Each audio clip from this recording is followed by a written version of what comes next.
doing? Going the wrong way? Stupid. You don't fucking read signs.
What the fuck's wrong with you?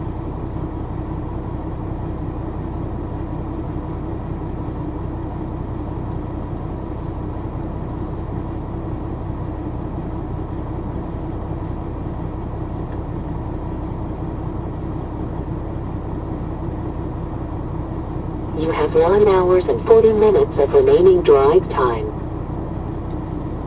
Fucking piece of shit.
What's that?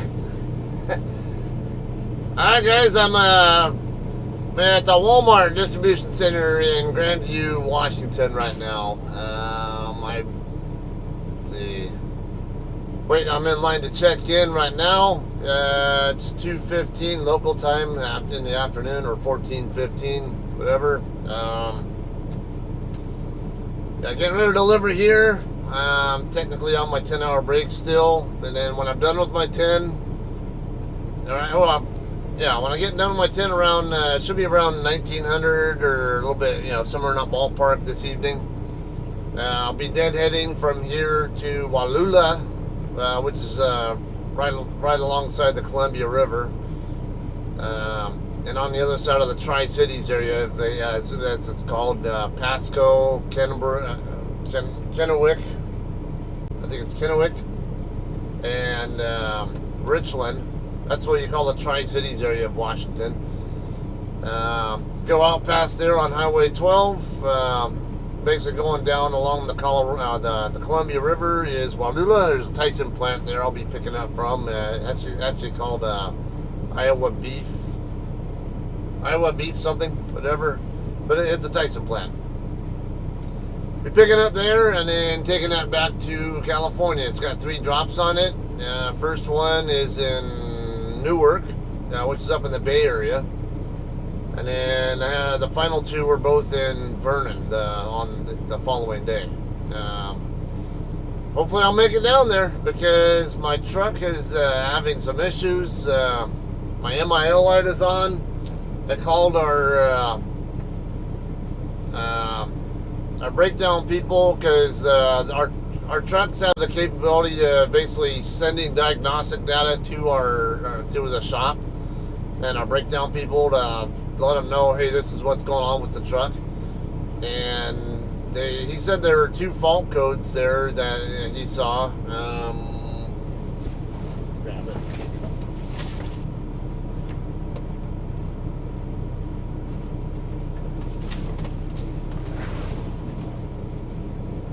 I think one of them he said was okay, first one was a P1496. I think he said that was a EGR valve issue of some sort. And then also a P0094, which I think he said was like basically excessive fuel pressure, something like that. Too much pressure going through the fuel rail, either like a bad injector or something along that line, maybe wiring or who knows. So I'm hoping my truck does not derate by the time I get down there, or before I even get to load whatever I want to. Ideally get it delivered first, and then I'll take it to the shop, drop it off, and then I can wait at home for whatever amount of time they need to fix it. I don't want to be put in a shop somewhere and having to, especially the weekend coming up. And then have to sit in a hotel room, motel room, whatever, for who knows how many days waiting for it to be fixed. Alright, so that's what's going on. Yeah, we'll have, this will take a little bit of time here. Several trucks in line in front of me, but I won't have too much to cover here. It's just going to be, because started, I parked literally straight down the street from here. I'm on Higgins Road, if you're looking on a map. It goes right up to the guard shack. The next block of Higgins Road down, in between the street that's behind me and the main drag that goes to the freeway, goes over to I-82. That's where I was parked. There's another JCT right behind me too when I was parked there. Anyway, yeah, I've barely moved my truck a short distance from there to get to where I am now. And so this part will just show going to the dock doors, checking in, going to the dock door, all that, the usual crap there. It's a Walmart, and it's almost not even worth posting this part, but I don't know. Sometimes you guys like to see my smiling face or something, and just random stuff. This guy's getting to pull forward.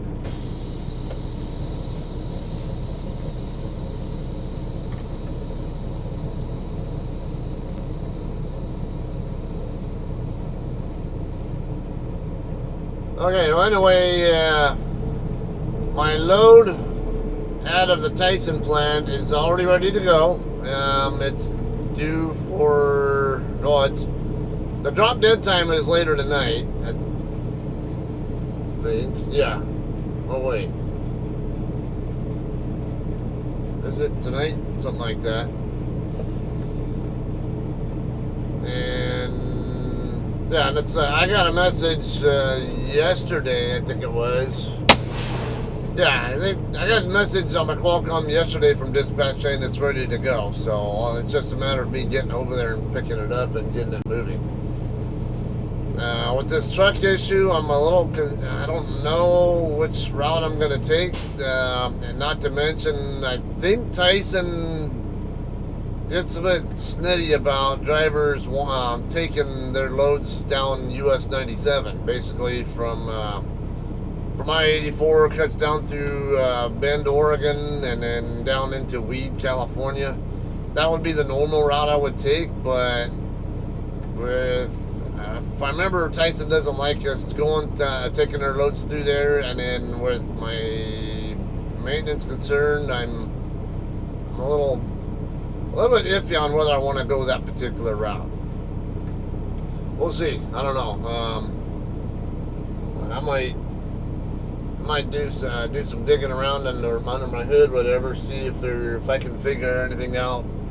I mean, I doubt it, but I can look up those P codes and see if there's any kind of troubleshooting that I can do before I end up ultimately getting to a shop.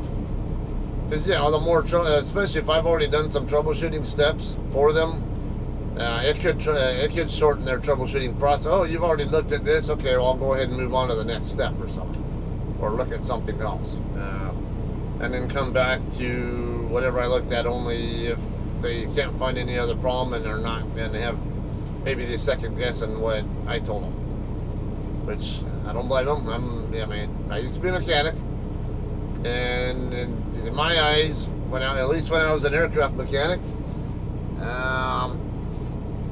didn't like, you know, it actually did help a lot when the pilots would give us, a lot of, the more detailed information they could give us, the better.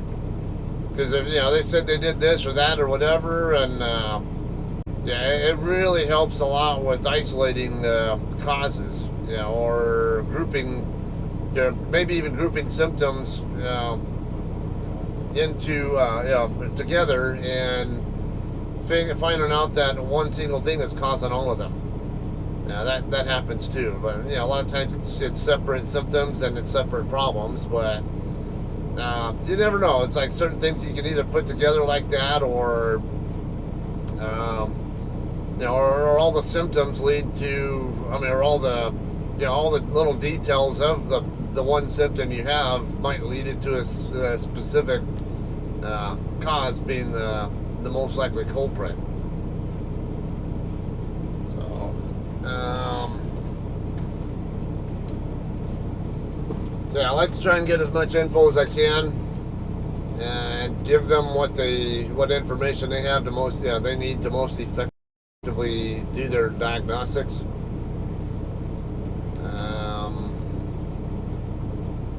Let's see, right? Yeah, I'm not gonna lie, I'm not really sure if I can make it to California, and it is idling rough. And I was wondering about this. I thought it was maybe a DEF system issue, because it's lately having a rough kind of feel to it when it's idling, and usually when I feel that, a lot of times it's my DEF system trying to do an automatic regen. But normally, also, if I'm sitting while that's going on, and I'll usually see because I have a couple of amber lights on my dash that will tell me that it's regenning or needing a regen. When I'm driving my truck down the road, it does automatic regens, and usually doesn't show anything on the dash. It can, but usually doesn't, from my experience. But I can smell it. I can smell it when I'm driving, because there are vents back there in the back of my sleeper area because my exhaust on my tractor is down underneath basically in between the frame rails of the tractor itself, and it goes back there basically over by where my drive tires are at. And what happens though is when I'm regenning, a lot of times the burnt off soot, whatever that's getting burnt out of my my DPF, diesel particulate filter, goes out that way, and then it comes back in through these. There's some little vents back here on the very back of the sleeper area that it can get in through, and the creek got moved over to the left lane, so it looked like they're trying to run. Looks like they're trying to check trucks in more quickly right now.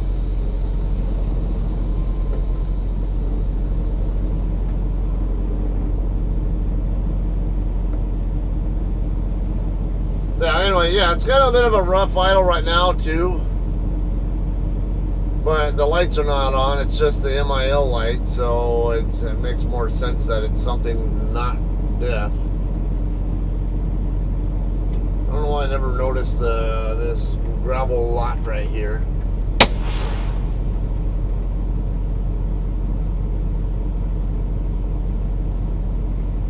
Guessing trucks sometimes park here too for overflow or something, or I don't know.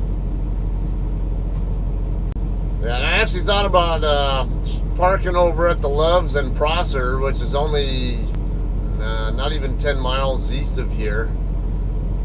But I'm like, nah, I'm on my 10. I'm going to be on my 10 as soon as I get here, and I was tired and just wanted to go to sleep, so I was thinking we'll just get over here. I didn't really care about having services available, and there are porta potties right over here on Higgins. In fact, I parked right in front of one, so if I had to use a restroom, which I did before I started moving my truck up here, porta potty right there, and it was clean too.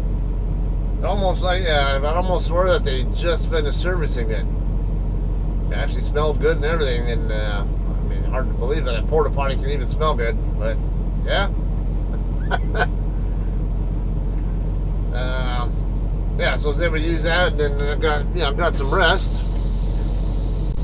Who knows if I'll be sleeping again when I get in the dock door, or possibly if I feel like I'm tired enough to.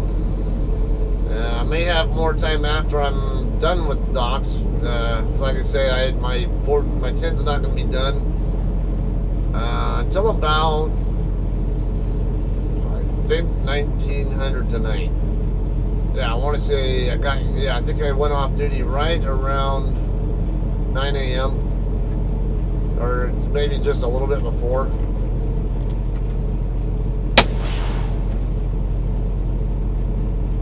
So, yeah, 1900. That's 4.5 hours from now. It could take me that whole time sitting here in the dock door, but it might be a little sooner. If it's sooner, I'll probably just come back over here and park back along Higgins, and then make sure I have my masks. I think yeah, that's right. I just put it in a different spot because I usually put it in my right cargo pocket all the time, and I think I remembered I'd put it here in my hoodie, but I wasn't wearing my hoodie earlier. Well, at least when I was in the back.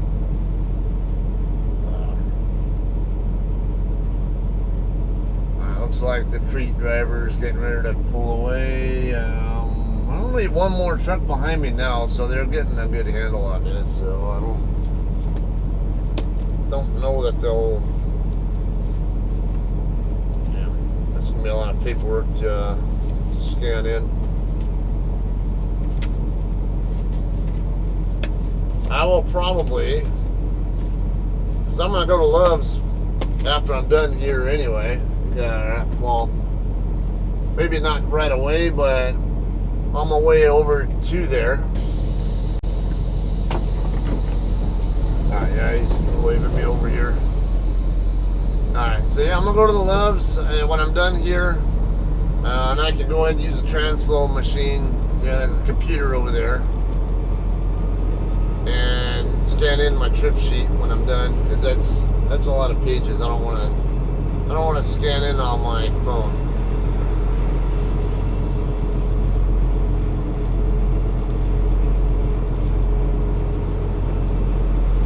Oh.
Good to go. We got a check-in sheet right here.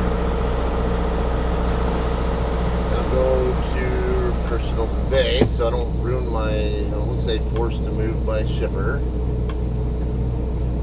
The guy's forced I made a move. Well, I would have been here on their property earlier. Sure, I'm in there, yeah. I'll make absolutely certain I'm in personal convey mode before I start moving so I don't trash my my 10-hour break.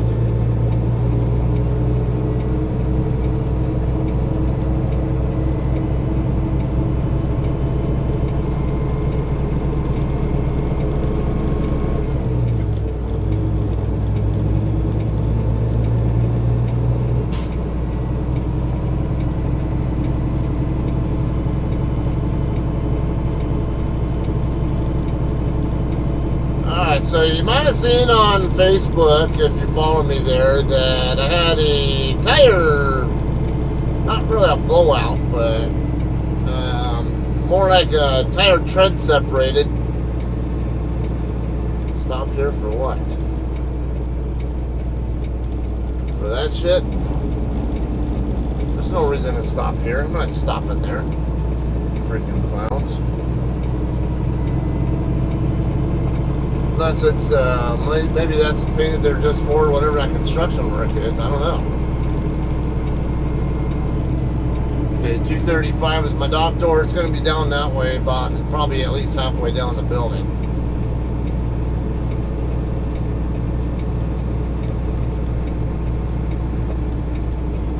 A nice little walk, leisurely walk to the receiving office. Okay, this particular Walmart, usually Walmart DCs, you either, okay, now, I gotta find out if he's getting out of his truck and gonna open his doors now, or, I usually open my doors before I set up. Oh, he's outside his truck. I didn't even see him get out. I don't want to walk behind his truck unless I know for sure he's not going to move. I was waiting to see if he was going to get out and open his doors while he's positioned like that. I don't like doing that, like he's doing it, because it blocks the road. It blocks the throughway. So when the yard jockeys and other trucks trying to go by it, you're creating a problem there. Set up like, just come over here to the setup position and then open your doors. Don't set up first and then open your doors. Don't start coming back and opening your doors. All right, look like I might be here next to corner. Yeah, I'm in between these two guys here.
Look down the lane, make sure there are no objects there. Come on. Clutch brake acting up. Not in the gear I really want it to be in. Alright, it's not going to be quite enough room for a straight back. So those of you guys who are rookies, don't try to force a straight back that you're not going to get. And don't force yourself on a blindside setup. I had several trainees do that when I was a trainer.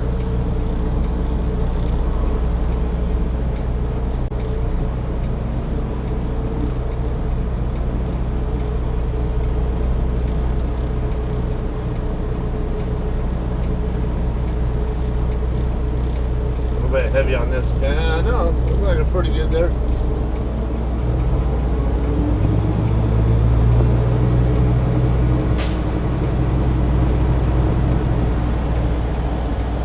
So look at this freaking curvy ass line. Yeah. Go forward. That line is curvy, it looks like, and it's having a hard time staying on it because of it. Yeah, that line is definitely curvy. It points in one direction when it first starts, and then it points in a completely different direction about halfway through, and it stays that way.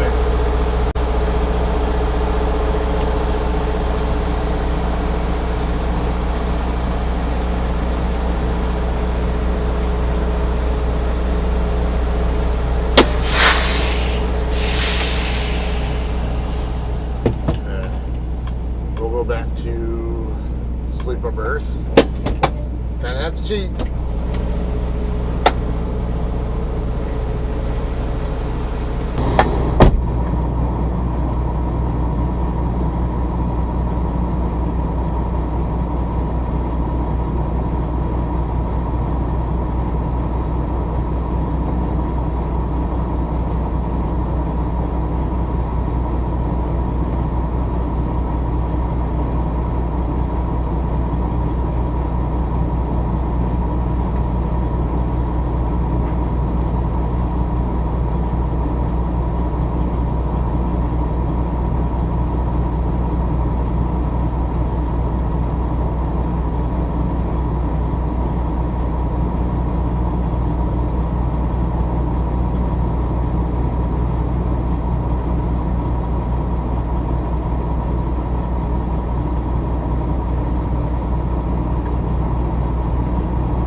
Okay, last part, we'll pull forward a little bit.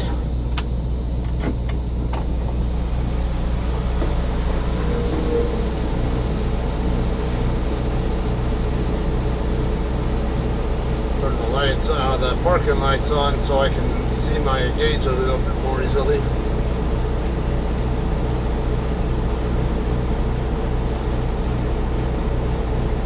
Hey, how much electronics do you need on there?